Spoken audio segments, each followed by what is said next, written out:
Te Y dejo. vamos a pasar al último ponente de esta sesión, que es Alfredo Jesús Ramírez Díaz. ¿Está Alfredo? ¿Cómo está? Que nos va a hablar del modelado y simulación de sistemas eléctricos insulares para la transición energética. Así que Sí, cuando quieras. perfecto. Voy a compartir pantalla.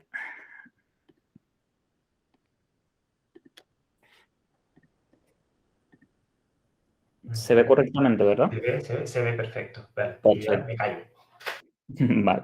Voy a intentar no pasarme del tiempo, porque no sé si vamos un poquito fuera de hora en Sí, general. bueno, hemos tenido más o menos un patrón de 5 minutos adicionales por cada una. Bueno, pues tampoco es una cosa Perfecto. exagerada. ¿Cuánto tiempo me dejas, Iván, más o menos para saber? ¿20 minutos? No, a ver, hombre, tú intenta, si lo puedes ceñir a 20 minutos o menos, mejor. Venga, vamos a intentarlo. Pero bueno, pero Alfredo, no te apures, ¿vale? O sea, Perfecto. no te voy a pedir a ti lo que no nos hemos pedido a los demás. Nada, muchas gracias, Iván. Procedo a presentar. Bueno, soy Alfredo Ramírez, estoy en el Departamento de Ingeniería Informática y Sistemas y soy personal de investigador Agustín de Betancourt con el proyecto Viguero. Y bueno, es un proyecto que surge un poco de la mano de la universidad y vamos de la mano con una empresa que en este caso es DISA Renovables. Y vamos a presentar un modelo, un caso práctico de sistemas eléctricos que trabajamos hace poquito.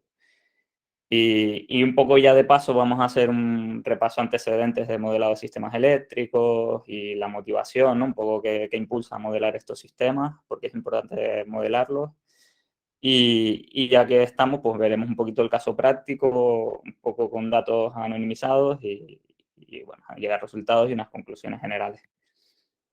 Todo el mundo sabe que una de las mayores amenazas de este siglo de la humanidad es el cambio climático. El International Panel of Conference, de los expertos mundiales de cambio climático, han estudiado este fenómeno y, bueno, desde la época preindustrial ya hemos elevado en torno a 1 grado centígrado la temperatura media global del planeta y se espera que durante el periodo 2030-2050 se puedan llegar a alcanzar o estar por encima de los 1,5 grados centígrados. Entonces, bueno, todas las políticas actuales y al final todos los fondos y demás europeos van destinados casi a luchar contra esto, ¿no? A intentar mantenernos por debajo de ese 1,5 porque progresar por encima de esos grados puede llevar a que no tengamos capacidad de revertir esa situación en el futuro. Entonces estamos como en contrarreloj. Todo eso, pues, deriva en una transición energética, ¿no? Pues los países acordaron en París en 2015 mantener esa temperatura como límite y a partir de entonces, pues se ha sucedido una serie de paquetes de medidas y demás para la descarbonización de Europa y del mundo, pero bueno, un poco centrémonos en Europa y todos los planes de descarbonización, pues las nuevas normativas impulsan, pues en este caso a España, a desarrollar una ley contra el cambio climático y un plan nacional de energía y clima. Y ya centrándonos un poquito en Canarias, habrá que decir que estamos en la peor situación posible porque dependemos en el año 2020, el último anuario que salió, en torno a un 96% de combustibles fósiles derivados del petróleo. Y el plan de transición energética de Canarias, pues que salió la semana pasada, un poco la presentación, adelanta los objetivos en vez de 2050, pues a 2040. Entonces casi que tenemos que pasar de 0 a 100 en 15 años aproximadamente. Esta es la situación de partida. Esto es un poquito la motivación, ¿no? De por qué es importante el modelar los sistemas eléctricos. Partimos de una situación desfavorable en Canarias. Aquí, bueno, hay que decir que actualmente el 20% de la demanda de energía final es electricidad, el 25% aproximadamente. Eso significa que, y eso fue en 2020, que tuvimos el tema del COVID, significa que, claro, las energías renovables normalmente están enfocadas en el sector eléctrico, hay pocas alternativas fuera, más allá del sector eléctrico, entonces es necesario electrificar lo más posible el consumo de energía, con vehículos eléctricos, otros consumos eléctricos y demás. ¿Para qué? Para poder con ese quesito, el trocito de ese quesito, ir aumentándolo e ir metiendo más renovables en ese quesito. Bueno, en el caso de Canarias, la isla más verde, por así decirlo, es el Hierro, que casi alcanza un 54% media de renovables. Y en Tenerife estamos en torno del 20%, ¿vale? Durante 2020. Y aquí ven el diagrama este de Sankey, que es un poco el de flujos de energía. La línea verde, se podrán imaginar lo finita que es, pues esa es un poco la renovable total. Y si ven abajo la energía final es casi despreciable, ¿vale? Ahí se ve que es el 4% solamente de lo que realmente consumimos. ¿Por qué es importante? ¿Cómo lograr el reto de la descarbonización de Canarias? Pues se necesitan objetivos claros, se necesita una inversión muy importante, tanto en infraestructura, inversión público-privada. Se necesita planes de contingencia porque muchas veces tenemos todo planeado año a año, pero surgen, yo qué sé, contingencias globales como puede ser una guerra, o puede ser subida del barril de petróleo, o puede ser crisis en las cadenas de suministro. Es decir, todos esos factores nos pueden alterar un poco el plan. Y el tema es que hay que electrificar todo lo posible. Entonces, pues, aquí entra lo que es el modelado de sistemas eléctricos. Esto es un poquito de los antecedentes. Cabe decir que no hay un único modelado de sistemas eléctricos, sino que el modelado de sistemas eléctricos engloba una serie de clasificaciones y una de las más importantes podremos agruparlas pues en el tiempo de modelado, en lo que queremos modelar. Sistemas de segundos o milisegundos, sistemas que van entre los minutos y las horas, modelar días, horas o semanas, modelar semanas o meses, o modelar años. Es decir, si lo que queremos hacer una planificación a largo plazo, necesitamos modelar años. Y cada modelo es específico, pues cada modelo tiene su utilidad. Es decir, los que modelan en el corto tiempo, pues lo que se trata de modelar es la frecuencia del sistema. Al final el sistema eléctrico lo que se tiene que ajustar es que la demanda que pedimos al sistema tiene que ser producida en tiempo real exactamente de lo mismo, ¿no? Tienen que estar balanceadas. Entonces, a las respuestas, las interferencias que puedan haber en el sistema, tanto en demanda como en producción, pues habrá que modelar la frecuencia del sistema, habrá que modelar voltajes de red, habrá que modelar las inercias de las máquinas, ¿no? de los generadores. Todo eso entra en el modelado a corto plazo. También en el corto plazo pueden entrar servicios de ajustes, reservas secundarias, es decir, ahí entra todo el tema de reservas. Cuando ya queremos modelar un poquito más allá de horas a días, que es un poco el corto plazo, lo que se trata de modelar es un poco cómo van de acuerdo con las previsiones meteorológicas o con las previsiones de demanda, cómo vamos a planificar de manera óptima el cómo funcionan las centrales convencionales, ¿no? Que dan respaldo al sistema, con una serie de restricciones. Aquí los modelos más usados suelen ser los Unit Commitment o los Economical Dispatch. Suelen ser los más utilizados. Al final son problemas de optimización. Tenemos una cartera de sistemas de producción, tenemos una predicción tanto de la demanda como de la producción de las energías renovables, y de lo que se trata es que las centrales, bueno, la predicción con una serie de incertidumbres, sobre todo cuanto más allá te vas alejando en el tiempo, y después tenemos una serie de tecnologías convencionales que van a ser las que van a equilibrar esa producción con la demanda.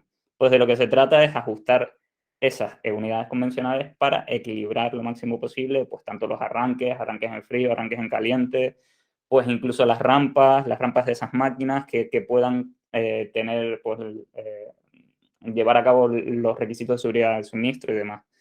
Después en los modelados a medio plazo ya se trata un poco más de temas estacionales.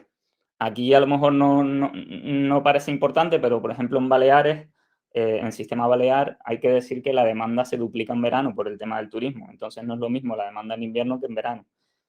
Y después en sistemas a largo plazo, que es un poco lo que vamos a tratar, de lo que se trata es un poco de ver el crecimiento posible que pueda tener la demanda, y las utilidades principales es, por ejemplo, ver posibilidades de inversión. Por ejemplo, que una empresa quiere invertir en una planta, decir, oye, si yo invierto en esto, ¿cómo va a estar mi planta en el sistema los próximos 15 o 20 años?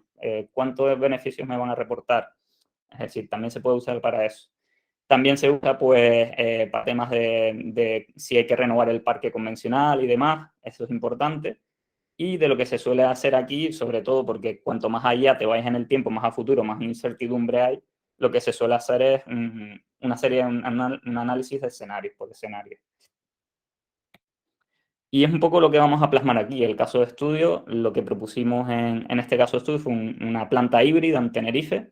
En este caso, una planta híbrida estará compuesta por tecnologías solares y eólicas, más un almacenamiento, en este caso elegimos baterías. Y esa planta híbrida la queremos integrar en el sistema eléctrico de Tenerife. Hay que recordar que los sistemas eléctricos canarios son sistemas eléctricos aislados, no estamos conectados al continente y no nos podemos beneficiar un poco de esa robustez que da un sistema continental. Entonces, al final son sistemas pequeños, frágiles, que tienen sus especificidades. De lo que se trata aquí es un poco evaluar tanto los aspectos técnicos, medioambientales, como los económicos, que son muy importantes al final económico-financieros, y ver cuánta financiación hace falta para mantener una sostenibilidad de la inversión. Aquí podemos decir, oye, ¿por qué nos interesa moderar la planta? Pues esto es como antes, ¿no? Tradicional. Pues ¿cuánto nos cuesta la planta? Los costes de capital, costes de operación y mantenimiento, la instalamos y para adelante. Pues no, esto es más complejo hoy en día, ¿no? No es como antes. ¿Por qué? Porque al final del sistema aislado, lo que está pasando actualmente es que tenemos una sobreproducción renovable, sobre todo en Tenerife por las noches. Es decir, cuando están los molinos a tope, pues obviamente tienen que cortar la producción red eléctrica para mantener la seguridad del suministro y se producen pérdidas por consignas, ¿no? Limitaciones. Esto está pasando actualmente, ¿eh? Actualmente, alrededor entre el 2 y el 4% de la energía total producible se está perdiendo. Están limitando y eso se traduce en pérdidas económicas. En 2021, Red Eléctrica estima que para 2026, con la cantidad de renovables que se vaya a instalar en Tenerife, estas pérdidas pueden superar el 19% de la producción anual. Es decir, el inversor va a decir, oye, que en 2026 voy a perder un quinto de la energía que puedo vender, y a lo mejor en 2030 es un tercio, y a lo mejor en 2040 puede ser la mitad. Entonces, claro, rentabilizar una planta, unos costes de capital, a lo mejor no es posible, o se requiere una financiación o una ayuda externa para llevar a cabo esa planta. Estos son problemas que están surgiendo ahora, aunque ya esto ya lo hemos estudiado anteriormente, con este tipo, el modelo este que hemos un poco diseñado, el Model Simulator. Ya hemos publicado 3 artículos desde 2015 que empezamos en una aplicación en Tenerife, después en La Palma y después en La Gomera, un poco advirtiendo de este fenómeno y de que van a haber pérdidas por consigna, pues simplemente al final si tú instalas 500 megavatios renovables y si tu pico está en 200, pues obviamente si estás a nominal en casi todas las plantas, si hay viento y si hay mucho sol, vas a tener que parar plantas, ¿no? Y vas a tener que parar producción. Entonces, aquí está el gran problema, ¿no? ¿Qué es lo que queremos simular? Pues vamos a simular, por un lado, el modelo de simulación lo que hace es simular el sistema eléctrico de Tenerife a largo plazo. En este caso hemos elegido un periodo temporal entre 2024 y 2040. Y lo que vamos a simular es cuántas consignas vamos a tener horariamente. Nuestro time step, nuestro periodo de tiempo es hora a hora durante unos 17 años. Entonces lo que vamos a ver es cómo van a evolucionar esas consignas a lo largo de los años en cuanto vaya creciendo la potencia renovable instalada en la isla. Es decir, en 2024 tendremos una potencia instalada, pero en 2025 esa potencia va a crecer porque habrán más instalaciones de autoconsumo, habrán más parques eólicos, más plantas fotovoltaicas. Ya casi que en 2030 empezará la eólica marina, la eólica offshore, y después irá creciendo también almacenamientos energéticos. También tendremos que ver cómo evoluciona el vehículo eléctrico y cómo impacta en la red eléctrica. Entonces, claro, ante todo este cambio a futuro, tenemos que modelar escenarios. En este caso, creamos 2 escenarios, uno muy conservador y uno optimista.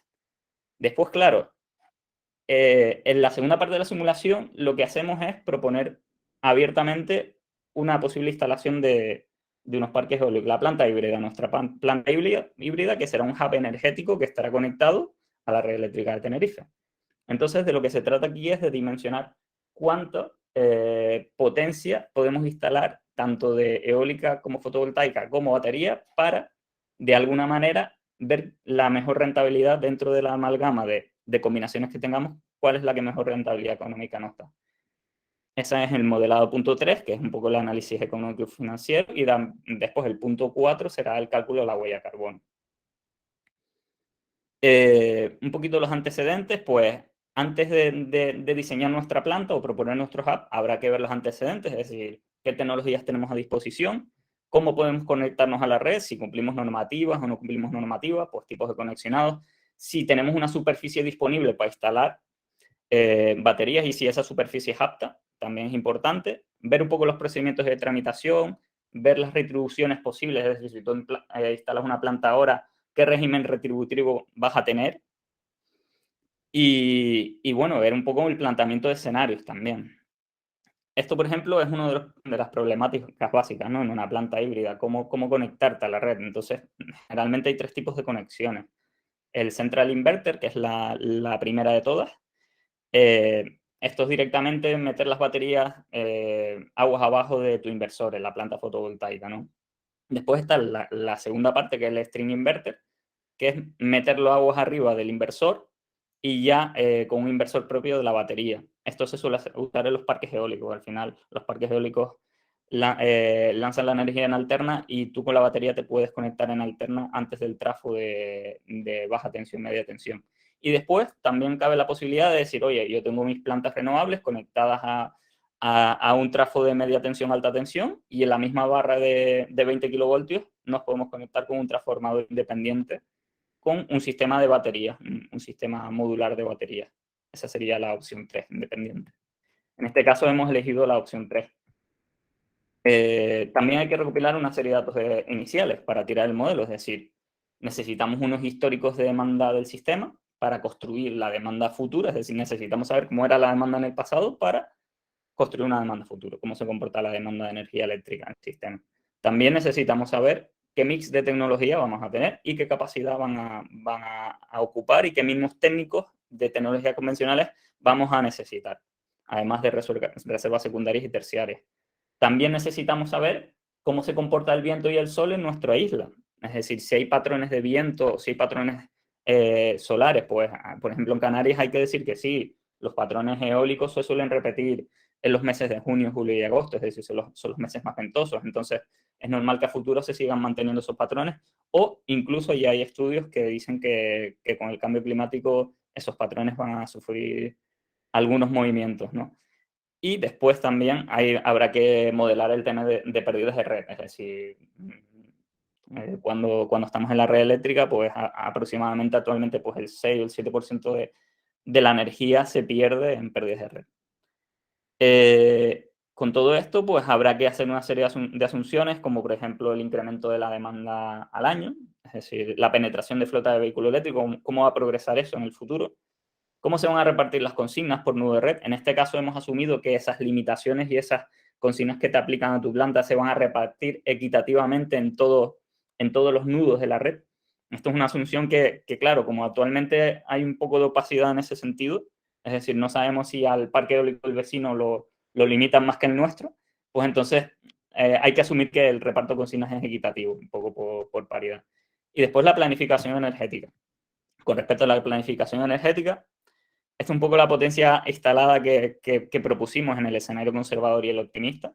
El optimista hay que decir que es similar al que propone el PTCAN, que es el Plan de Transición Energética de Canarias. Aquí parece la gráfica esta que está achicada, pero la achiqué adrede para que vean la dimensión, ¿no? Nosotros creemos que en el escenario conservador, de aquí a 2040, pues más o menos vamos a rondar en Tenerife 1,5 gigavatios instalados. Y dentro de ese 1,5, pues habrá la mayoría será fotovoltaica, tanto de autoconsumo como en plantas. Habrá una parte que será eólica offshore y habrá una parte que sea eólica terrestre. Sin embargo, el PTCAM, pues obviamente para llegar a un 100% renovable, necesita muchísima más potencia instalada. Y aquí vemos cómo casi que se va a instalar, según el PTCAM, casi 3 veces más que el escenario conservador que propusimos. ¿Por qué propusimos un escenario conservador? Porque si nos fijamos en los planes energéticos del pasado, nunca se han cumplido. Es decir, el plan que desarrollamos en 2002 decía que en Tenerife iba a haber ahora mismo el doble de eólica de lo que hay ahora mismo en 2021, 2022. Es decir, llegamos casi con 7 años de retraso. Habíamos propuesto que hoy día iba a haber el doble de energía eólica. Es decir, si los planes energéticos suelen fracasar. Pero bueno, esa no es la temática de esta charla, así que sigamos adelante. Y aquí tendremos un poquito los escenarios de venta de vehículo eléctrico y de almacenamiento energético. Las líneas rojas son el escenario optimista. Como pueden ver, en 2040, de acuerdo con la planificación energética, se alcanza un 100% de vehículos eléctricos en la isla en 2040, es decir, unas 690.000 unidades. Y bueno, nosotros hemos puesto que en 2040 iba a haber un 30% de vehículo eléctrico de flota. Y con almacenamiento energético igual, es decir, lo que propone el PTCAN es más o menos tener una central como Chira-Soria, en Tenerife, que en este caso, en vez de central de hidrobombeo, hemos propuesto un almacenamiento por baterías con la misma capacidad que Chira-Soria. Y en el conservador hemos estimado bastante menos. Un poco pues, metiéndonos en materia aquí con las fórmulas, no les quiero aburrir mucho con esto. Simplemente la formulación del modelo es muy sencilla, es decir, la demanda en todo momento, en cada instante t, que son las horas, pues tiene que ser igual a la producción. Y la parte de la demanda, que es el primer miembro de la ecuación, pues lo que la va a componer es la construcción de la propia demanda, sumado a la demanda adicional que va a proporcionar el vehículo eléctrico, es decir, al final, cuanto más vehículos eléctricos haya, mayor demanda de energía va a haber eléctrica, y eso habrá que multiplicarlo por las pérdidas de red. Es decir, para sobredimensionar la demanda, porque la producción en barras de central tiene que igualar a la demanda más las pérdidas de red. Entonces, bueno, básicamente la producción, que está un poco más abajo, lo que tiene que hacer es, la producción se tiene que igualar a un mínimo técnico, es decir, siempre vamos a tener que mantener como poco un mínimo técnico convencional, más lo que inyectemos en renovables en ese momento, más un coeficiente C. Entonces, el coeficiente C es como un buffer. Es decir, si tenemos que el coeficiente C es mayor que o igual a 0, lo que vamos a tener es que aportar energía adicional al sistema. ¿Cómo vamos a aportar esa energía adicional? Pues a priori, esa energía adicional actualmente la aportan las centrales convencionales. Es decir, si necesitamos energía y no renovable suficiente, pues subimos la carga de las centrales convencionales. En el caso contrario, si tenemos sobrante energía, recortaremos energía a la renovable. Era el caso que explicaba antes, es decir, cuando hay sobreproducción renovable, pues hay consigna, que es lo que llamamos e-spill en el modelo. Entonces, esa energía que sobra, habrá que repartirla entre la potencia renovable que hay instalada en la isla. En nuestro caso, pues nuestro hub energético tendrá una potencia y habrá que decirle, oye, pues de toda la energía sobrante que hay en la isla te toca un 10%. Y ese 10% habrá que repartirla, pues si tú tienes una planta híbrida solar y eólica, pues se repartirá entre las plantas equitativamente. Un poco este modelo tiene partes más avanzadas, es decir, cómo construimos el tema de la producción eólica y fotovoltaica futuro, pues aprendemos el pasado, multiplicamos patrones y construimos una especie de generación aleatoria de meses y semanas de patrones eólicos durante años futuros. Entonces eso es lo que llamamos el coeficiente de factor fotovoltaico y el eólico, ¿no? Eso se multiplicará por la potencia fotovoltaica y por la potencia eólica para saber cuánta energía, cuánto potencial energético vamos a tener en el futuro. Pero ¿qué pasa? Que esa sería la ideal. Hay que calcular cuánta potencia real se va a inyectar al sistema porque habrá que restar esos excedentes energéticos que habíamos dicho antes. Y un poco el modelo se complica más cuando metemos almacenamientos energéticos. ¿Qué pasa? A veces cuando tenemos excedentes, si tuviéramos almacenamiento energético, imagínense la batería esta que tenemos aquí, oye, si tienes almacenamiento energético y tienes hueco para meter energía en esa batería, pongamos que es una batería, pues oye, ese excedente, derívalo a la batería y la llena. ¿Y qué pasa? Cuando, por ejemplo, necesitemos agregar convencional al sistema, en vez de subir la carga de los motores diésel, por ejemplo, o de las turbinas de gas, tú lo que haces es tirar de la batería, vas descargando la batería y el estado de carga de la batería bajaría. Esto es un poco un ejemplo. Eso también está paquetizado en el modelo. Cabe decir que este modelo tiene muchos paquetes que no hemos metido para este caso. Por ejemplo, en las publicaciones que hicimos metimos el tema de vehicle to grid, de demand response con vehículos eléctricos, lo que significa que la demanda es gestionable. Es decir, tú puedes conectar los vehículos eléctricos a la red cuando haya esa energía sobrante y desconectarlo cuando no haya energía renovable. Y, por ejemplo, con el vehicle to grid lo que haríamos sería tener esos vehículos eléctricos repartidos por la red y que esos vehículos eléctricos actuaran como un almacenamiento de sistemas, es decir, tanto cargarían como devolverían energía a la red.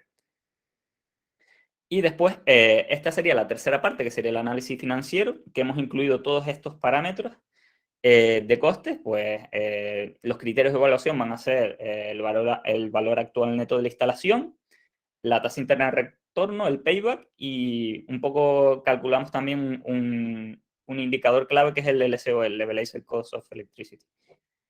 y también las variables de entrada del flujo de caja, un poco para que se hagan la idea, la profundidad de este modelo económico también, pues además de los costes de la inversión del activo, pues habrá que considerar las reservas previas del terreno, los costes de los informes de seguridad y salud, todos los informes previos, que son, por ejemplo, informes arqueológicos, informes de terrenos, es decir, todos los informes medioambientales, el de impactos medioambientales, eso conlleva un coste cuando vas a hacer la inversión en una planta renovable. Además, pues habrá que constituir una sociedad, pues si va a tener subvención o no, el tema de la construcción, cuánto va a salir de la construcción, cuánto van a salir las instalaciones eléctricas y técnicas adyacentes a los parques o a las plantas, la gestión bancaria, bueno, es decir, aquí hay una serie de indicadores que hay que tener en cuenta en esta evaluación. Y también lo que hemos hecho, muchas veces, como no sabemos, los ingresos anuales van a venir de la retribución, es decir, de la venta de energía. Cuantos más megavatios hora inyectes a la red, pues van a compasarse con el precio de mercado. Entonces, además de los escenarios que ya teníamos, añadimos dos escenarios, ¿no? Uno de precio estimado bajo, de pool, y uno de precio estimado alto. El tema del precio de mercado lo construimos muy similar a la demanda, porque al final ahora un poco que está disparado, no, pero antes sí habían patrones bastante marcados del precio de mercado. Por ejemplo, sabemos que los fines de semana o los festivos el precio de mercado baja y demás. Ahora lo tenemos un poco alterado por el tema del gas, ¿no? El precio de mercado diario. Pero bueno, lo que estimamos aquí básicamente fue un precio de mercado bajo que ronda un poco los 42 euros el megavatio hora a futuro, y en el precio de mercado alto ronda un poco los 72. Ahora estamos en unos 400, así que verán un poco bueno, que los precios hasta los últimos 6 o 7 años estaban entre 40 y 60, es decir, lo que está pasando ahora es un poco una anomalía. Y el tema de la huella de carbono. En la huella de carbono lo que utilizamos es un poco el ciclo de vida total del producto, es decir, analizamos los impactos de la extracción y fabricación de los equipos, analizamos el tema de la logística, es decir, traer esos equipos a Canarias, y el tema de la obra pública, instalarlos. Y después esos son emisiones positivas, es decir, emisiones que emitiría nuestra planta renovable antes de ponerse en marcha. Una vez puesta en marcha, lo que calculamos son las emisiones ahorradas en el sistema. Es decir, esto es un punto importante, porque al final de lo que se trata es que tu planta renovable compense al menos las emisiones que tenía en la fabricación. Y después el tema de desmantelamiento y demás, aunque está incluido en el modelo, para este caso no lo llegamos a calcular, porque al final el tema de la segunda vida es bastante complicado de introducir en el modelo de huella de carbono. Y esta es un poco adentrándonos en el tema de cómo nos programamos los módulos y demás. Está todo programado en Python. Primero tenemos una serie de builders, que son el constructor de la demanda eléctrica, el constructor de los patrones solar y eólico, el constructor del periodo de simulación, que también es importante, porque al final cuando simulas a 2040, tú necesitas saber de aquí a 2040 los días que van a ser festivos, las semanas cómo se van a componer, los días que van a ser fines de semana, porque todo eso altera tanto las rutinas de movilidad de los conductores de vehículo eléctrico, como los precios de mercado, como la demanda eléctrica, es decir, todo eso es importante. Todos esos builders van a generar una serie de bases de datos que se van a cargar en el Digital Twin. El Digital Twin lo que va a hacer es simular el sistema eléctrico, y el hub va a simular cómo se van a interconectar, ¿no? Cada hora que va pasando durante esos 17 años va a ser el despacho de generación. Si sobra energía se lo manda a la batería puede verter en ciertos momentos con todas las restricciones, ¿no? Y eso lo va a hacer, eso no lo va a hacer una vez, lo va a hacer para cada escenario que hayamos evaluado y para cada escenario de planta específica que hayamos evaluado. Es decir, vamos a tener probablemente, pues si no recuerdo mal, la última vez que lo hicimos fueron unos 160 escenarios diferentes. Es decir, va a evaluar en 360 opciones diferentes, 17 años de simulación. Una vez ya tenemos los parámetros, los resultados técnicos que genera el simulador del sistema, metemos el simulador económico, que está programado también en Python y que interactúa con Google Spreadsheet, sobre todo para hacer el tema de los flujos de caja un poco más amigables con la gente que interpreta los flujos de caja, ¿no? La gente más de economía y finanzas. Esto genera unos resultados económicos, y en paralelo también pues, se generan los resultados medioambientales con el life cycle análisis. Y un poco, bueno, usamos Power BI un poco para mostrar unos cuadros de mando, pues, de los resultados del proyecto. Estos son resultados sacados en Alfredo, Power te BI. tengo que pedir que abrevíes un ¿Sí? poquito, porque ahora sí que nos estamos pasando un poco de... Vale, si puedes Sí, ir un sí, poquito más rápido, gracias. dame 2 minutos, Iván. Estos son un poco los resultados del escenario conservador. Aquí vemos cómo la penetración de renovables va aumentando en el sistema hasta casi alcanzar el 60%, ¿no? En el año 2040. Y aquí podemos ver la demanda, la producción total, que es la energía, las barras azules, y las barras rojas negativas son los excedentes energéticos que no podemos aprovechar de ninguna manera. Entonces, como pueden ver, casi en 2040, casi un tercio de la producción total van a ser excedentes energéticos. Estos excedentes a priori no se aprovecharían, pero bueno, eh, en cuanto vayas caminando el futuro, pues puedes producir hidrógeno o darle otros usos. Y estos son un poco los resultados de las plantas. Aquí hemos propuesto una planta eólica con batería, 3 parques eólicos diferentes con batería y una planta que es fotovoltaica y eólica más batería. Y estos son un poquito los resultados que generaría el modelo. Aquí están comprimidos en sumatorios anuales, pero cabe destacar que esto es una simulación horaria, es decir, aquí podríamos sacar cómo fue la semana del 2028, la semana 32, y ver cómo es el mix de esa semana y cómo interactúan todos las tecnologías en la cobertura de la demanda. Y ya termino, las conclusiones finales, más allá de los sistemas eléctricos, el modelar sistemas eléctricos es un mundo, es decir, ahí cabrían casi que 80 tesis doctorales, hay muchas investigaciones al respecto y no puede ser experto en todo. Es decir, a veces los expertos se centran en un tipo de modelo. Lo más importante al final es tener claro el problema y aplicar la solución más adecuada, ¿no? Otro punto importante es que cuanto más allá, más lejos te vayas en el tiempo, más incertidumbre hay y más escenarios vas a tener que hacer.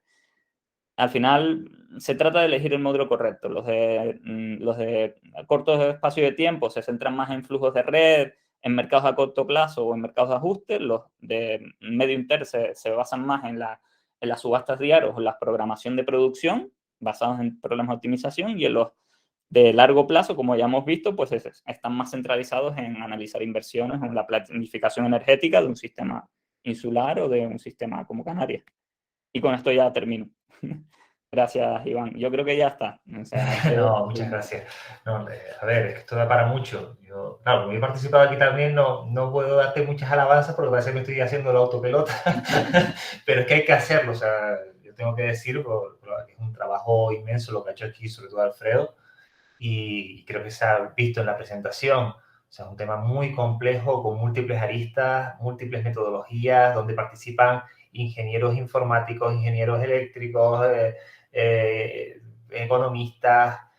Además, es un proyecto muy bonito también por eso, porque combina estas dos visiones que a veces, sobre todo de la ingeniería, hacemos un poco ascos a esta parte más económica, que es súper importante en cualquier proyecto, la parte económica, y que hay que tener muy, muy presente. Entonces, esto se integra en el propio modelo y bueno, yo creo que la explicación que has dado muy completa. Gracias, Alfredo. No sé si hay preguntas de los participantes. Mira, Israel primero, después Argelio, y sigo pasando, ¿vale? Primero Israel, por favor. Vale, Alfredo, ¿me escuchas? Sí, sí. Buenas tardes, Alfredo. Buenas tardes a todos. A ver, tenía varias preguntas, pero como veo que tenemos poco tiempo, te voy a hacer solo una. ¿Qué crees tú, con la información que has obtenido de las simulaciones y también tu opinión personal, que debería implementarse en la red eléctrica de Tenerife para evitar que se desperdicie esa energía por motivo de las consignas, de las limitaciones de inyección a planta de las renovables? Sí, esa es un poco la pregunta al millón, ¿no? Por lo visto, el gobierno de Canarias lo tiene claro. El gobierno de Canarias va a instalar infinita renovable y le va a dar igual las consignas que tengan los inversores privados. Eso es un poco ahora mismo el estado. Si me preguntas a mí lo que opino, que creo que es la pregunta, yo creo que lo que deberíamos hacer es instalar en paralelo nueva potencia renovable, pero con almacenamientos integrados, es decir, plantas híbridas.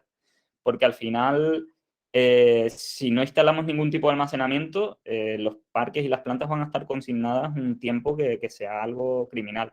Yo creo que al final esto se va a arreglar como siempre.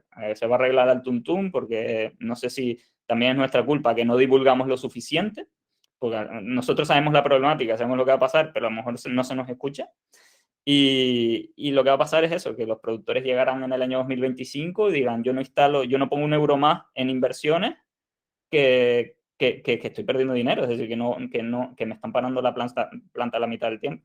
Entonces lo que va a pasar es que el gobierno dirá, pues nada, pues te vamos a pagar la energía que te limitemos. Entonces meterán un parche que se encarecerá la energía, el sistema eléctrico aumentará en costes y los almacenamientos ya llegarán.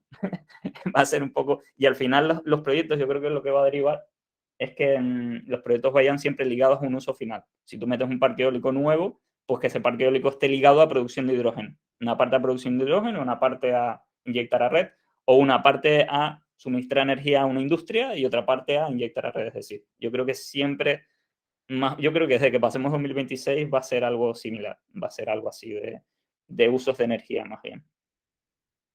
No está grabado, Alfredo? Está grabado, digo. Para... Había preguntado a Argelio también, ¿sí? Bueno, yo quiero hacer una pregunta a Alfredo. Quería hacerle dos, pero bueno, voy a hacerle más que una. No una pregunta, es una aseveración. Como esto, la navegación marítima, hay ya estudios de mercado y de estudio del hidrógeno por electrólisis y el amoníaco por electrólisis como combustible, ¿no? Y que son de muy baja contaminación, pero casi cero, ¿no? Entonces, por ahí podíamos introducir una especie de como esto de refinería, por decirlo de una manera, ¿no? Y podríamos ese excedente que tenemos de energía, ¿no? Inyectarlo ahí y producir para los barcos, ¿no? Totalmente. Que dicho de paso, contaminan del carajo, ¿no? Gracias. Nada, gracias a ti, Argelio. Yo aquí, bueno, yo siempre, esto está grabado, ¿no? yo siempre me he declarado un poco antihidrógeno, lo tengo que confesar, pero sí es verdad que el hidrógeno va a tener un papel fundamental. Y yo pensé que iba a ser más a largo plazo, pero un poco viendo los números que se plantean y demás, el hidrógeno va a llegar antes de lo que yo me esperaba. Y es verdad que el hidrógeno es un vector energético muy interesante, porque es que lo puedes usar en muchas cosas. Es decir, el hidrógeno puedes usarlo en buques, el hidrógeno lo puedes usar en temas pues de producción eléctrica también, es decir, lo puedes quemar en centrales convencionales y producir energía gestionable y demás. Lo que pasa es que con el hidrógeno, y aquí un poco viene la problemática, el hidrógeno al final es que cuando tú haces el ciclo del hidrógeno, coges energía renovable sobrante, la pasas por un electrolizador, ese electrolizador tiene como entrada agua, que no es agua normal, no es agua del grifo, no es agua salada, es agua muy pura generalmente, hay que desalar el agua, hay que desionizarla lo máximo posible, quitarle toda la sal posible. Después ese hidrógeno lo más normal es que se comprima, es decir, se comprime el hidrógeno y no estamos hablando de compresiones a baja presión, estamos hablando de estándares de entre 350 bares, 700 bares, que son presiones bastante bestias. Y además después de ese hidrógeno, pues lo tienes almacenado y después lo puedes usar. Y el uso general, pues como decía Argelio, podría usarse en buques, pero al final ese uso final estás perdiendo eficiencia también, porque si lo quemas en una turbina de gas de ciclo abierto, la turbina de gas de ciclo abierto no supera un 28% de eficiencia. Es decir, si sumamos todas las eficiencias del proceso de electrólisis, del proceso de almacenado, de compresión a 350 bares o a 700 bares, y después su uso final, de 5 unidades de energía sobrante que teníamos en el sistema renovable, estamos sacando una de energía final. Es decir, estamos perdiendo casi 2/3 de la energía en procesos intermedios que no tienen un valor añadido.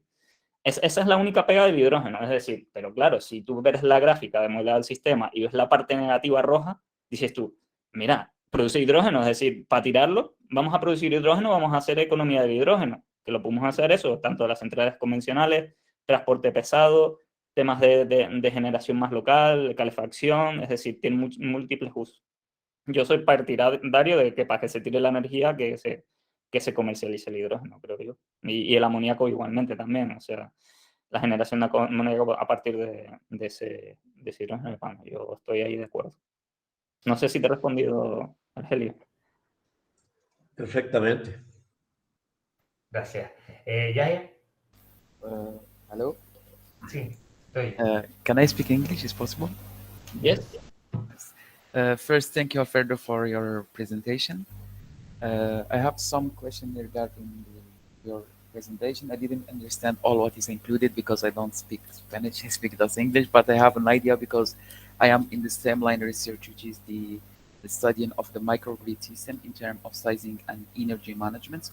And I have some question first about your microgrid is in the Tenerife.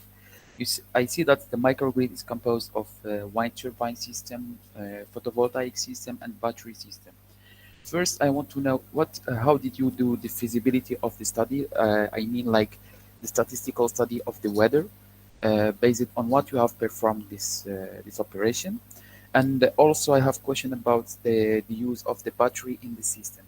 We know that the battery system, like lifespan of battery system, is related to charge discharge operations, and your battery system, for example, it will work according to the energy management system that you have in the microgrid. Do you think that you will not have problem, for example, in that site if you are considering uh, that the battery like is performing charging and discharging operations several times? And also, I have a question about the design of the microgrid. I see that you have chosen the DC AC microgrid. Why not choosing the DC microgrid, especially in nowadays they are the like the well new tendency of microgrid because like the orientation of loads is towards DC loads for like DC lights for electrical vehicles, and all is working on DC. Why not like going towards DC if the microgrid is new? Like why you choosing DC AC or this old Yes. architecture that should make the control of frequency and voltage and not go just to DC to make voltage control?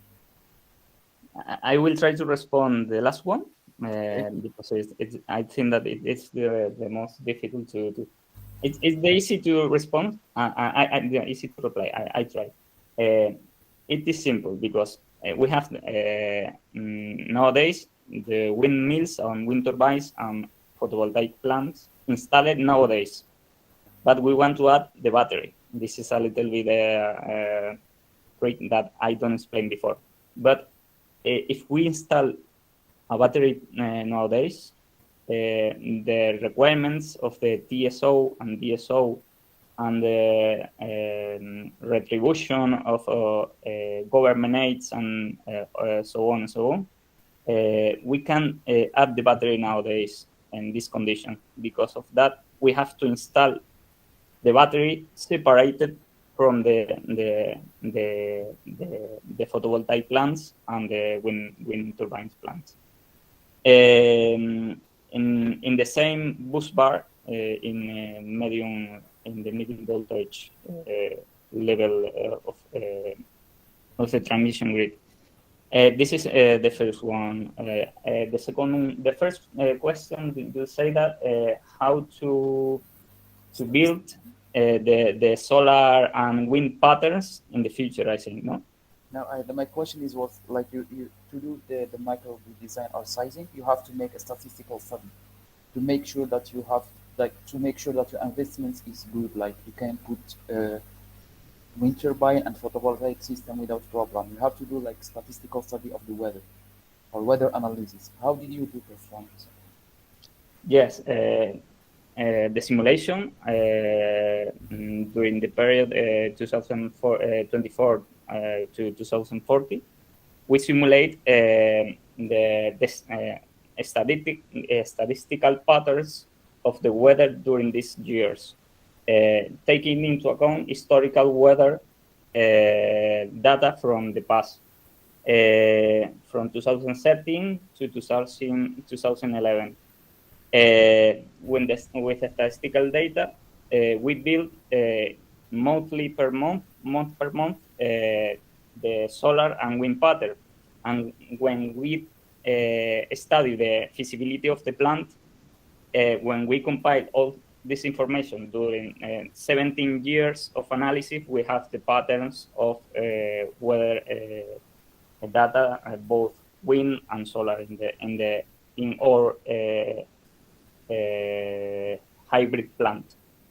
Like you are evaluating your microgrid by forecasting the data and evaluating the behavior of the microgrid with predicted data. This is the idea. Yes. We evaluate what will happen in the future, and when we have the pool of all hour in our system, we evaluate in real time and going to the future how the battery and the system manage internally in the hub. Yes. Because the system, the electrical system, have their own storage, but how affect these patterns, this system in our hub? There are two grids, the Tenerife electrical system and our hub, and both have different battery management systems. I don't know if I explained. Yes. Okay.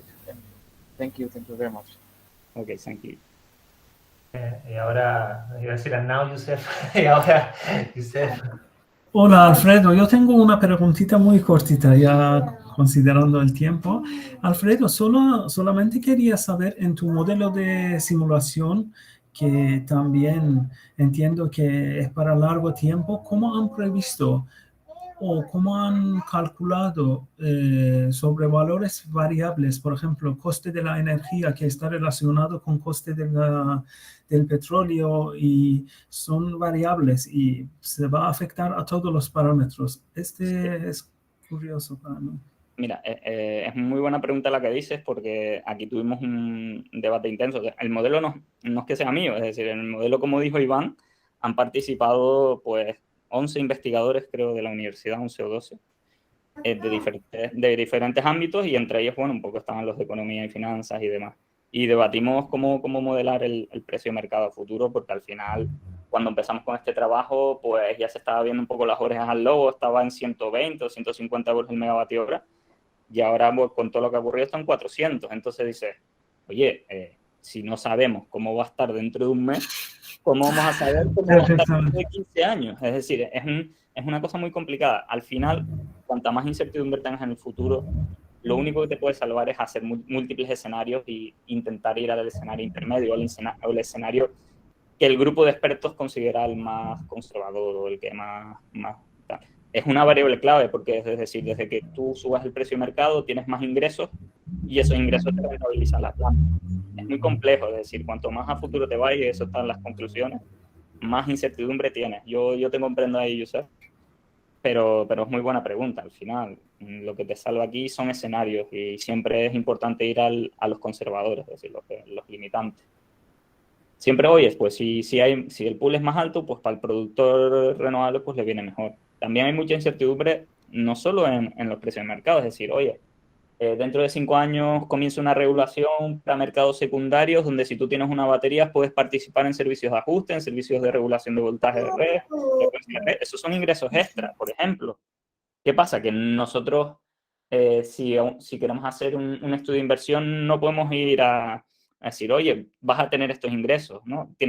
Puedes tener estos ingresos, pero no cuentes con ellos a priori, porque no está todavía normativamente aplicado. Es decir, no sé si me expliqué.